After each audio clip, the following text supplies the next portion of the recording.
नमस्कार दोस्तों। राजनीति में कहा जाता है कि सत्य परेशान हो सकता है, पराजित नहीं। आज अरविंद केजरीवाल और मनीष सिसोदिया के लिए वही दिन है।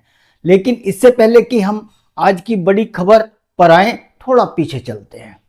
क्या था यह कथित शराब घोटाला? 2021-22 की दिल्ली आबकारी नीति पर आरोप लगा कि सरकार ने शराब कारोबारियों को फायदा पहुंचाने के लिए नियमों में बदलाव किए, जिसके बदले 100 करोड़ रुपए की रिश्वत ली गई।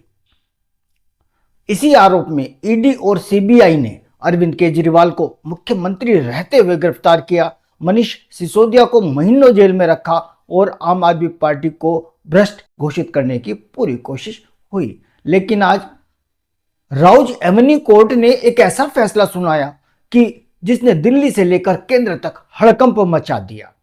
कोर्ट ने उन्हें ससम्मान बरी कर दिया। यह जीत केवल एक कानूनी जीत नहीं, बल्कि यह उन आरोपों पर भी बड़ी मुहर है जो विपक्ष सालों से लगाता आ रहा है कि एजेंसियों का इस्तेमाल उन्हें खत्म करने के लिए हो रहा है। कोर्ट का फैसला क्या था, जिसने कहा कि एजेंसियों की जो थ्योरी थी वो सारी धरी की धरी रह गई। राउज एवेन्यू कोर्ट ने आज स्पेशल जज पीसी एक्ट जितेंद्र सिंह के आदेश में दिल्ली आबकारी नीति 2021-22 मामले में अरविंद केजरीवाल, मनीष सिसोदिया और कुल 23 आरोपियों को डिस्चार्ज कर दिया है।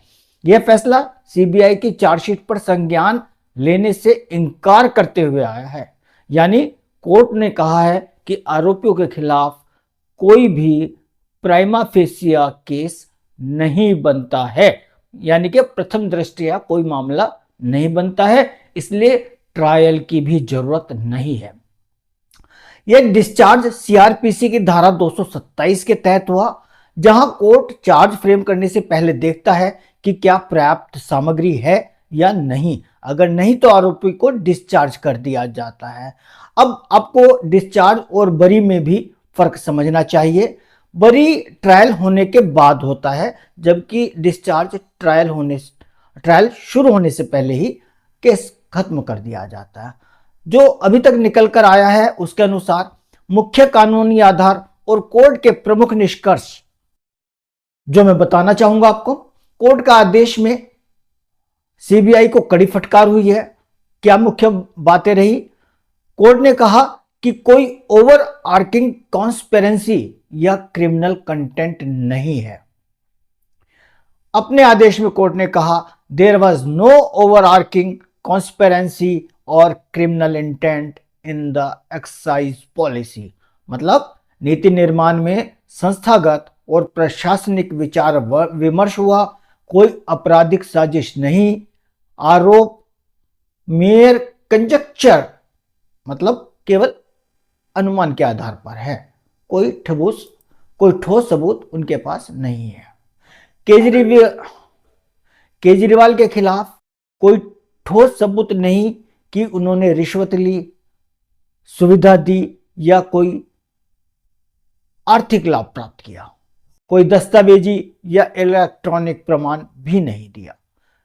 सिसोदिया के खिलाफ भी कोई प्राइमा फेसिया केस नहीं बना। रिश्वत की मांग या स्वीकृति की कोई सामग्री कोर्ट को नहीं दिखाई गई।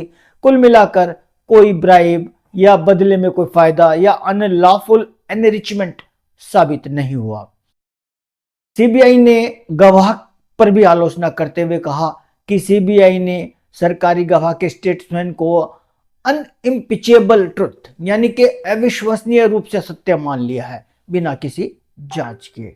बार बार अप्रूवर के स्टेटमेंट रिकॉर्ड करना, गैप भरने, नए आरोपियों को फंसाने या नैरेटिव मजबूत करने के लिए इस्तेमाल हुआ है। यह है अनहेल्दी प्रेसिडेंट है। एक बात कोर्ट ने और कही जो आमतौर पर नहीं समझी जाती, उन्होंने कहा कि अक्षेत्रीय लेबलिंग भी हुई है। सीबीआई ने कुछ आरोपियों को साउथ ग्रुप कहा। कोर्ट ने इसे आर्बिट्रेरी और अनुचित बताया। कोर्ट ने कहा कि ऐसे लेबल जांच को बायस्ड बनाते हैं।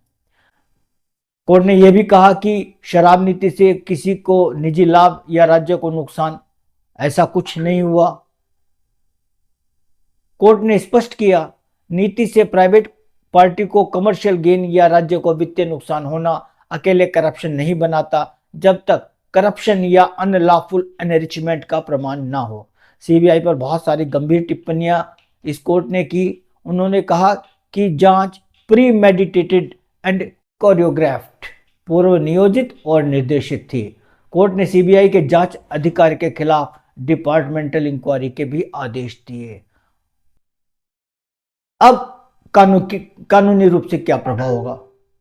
सीबीआई केस में अगर ट्रायल कोर्ट स्तर पर खत्म, सीबीआई ने तुरंत दिल्ली हाई कोर्ट में अपील दाखिल कर दी है, जहां चुनौती दी जा रही। अब आपको थोड़ी एक बात और बता दूं, ये सीबीआई का केस खारिज हुआ है। अभी ईडी का केस अलग है। ईडी का मनी लॉन्ड्रिंग केस जो पीएमएलए है अलग चल रहा है। और हालांकि इस केस के खारिज होने से, सीबीआई के केस के खारिज होने से ईडी के केस भी कमजोर हो जाएगा, ऐसा माना जा सकता है। अच्छा, अब एक बात और विशेष है कि क्या मोदी की छवि पर बट्टा लगेगा? प्रधानमंत्री मोदी की सबसे बड़ी ताकत उनके भ्रष्टाचार विरोधी योद्धा की छवि रही है, लेकिन इस फैसले के बाद छवि को नुकसान जरूर पहुंचेगा।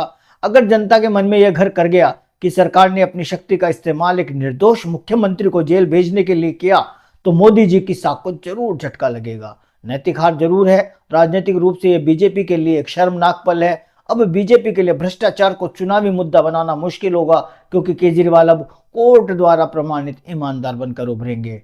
लोकतांत्रिक सवाल यह भी है, यह फैसला इस बात को हवा देगा कि क्या वाकई जांच एजेंसियां स्वतंत्र है या वे राजनीतिक दबाव में काम कर रही हैं। आज अरविंद केजरीवाल की आंखों में आंसू थे, लेकिन इनके शब्दों में एक नई ताकत थी। आज का दिन यह सोचने पर मजबूर करता है कि क्या हमारी न्यायपालिका ही लोकतंत्र की आखिरी उम्मीद है?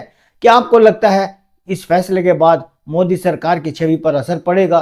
क्या जांच एजेंसियों की जवाबदेही तय होनी चाहिए? कमेंट में अपनी राय जरूर दें। वीडियो को शेयर करें ताकि हर सच हर किसी तक पहुंचे। चैनल को सब्सक्राइब करना न भूलें। धन्यवाद।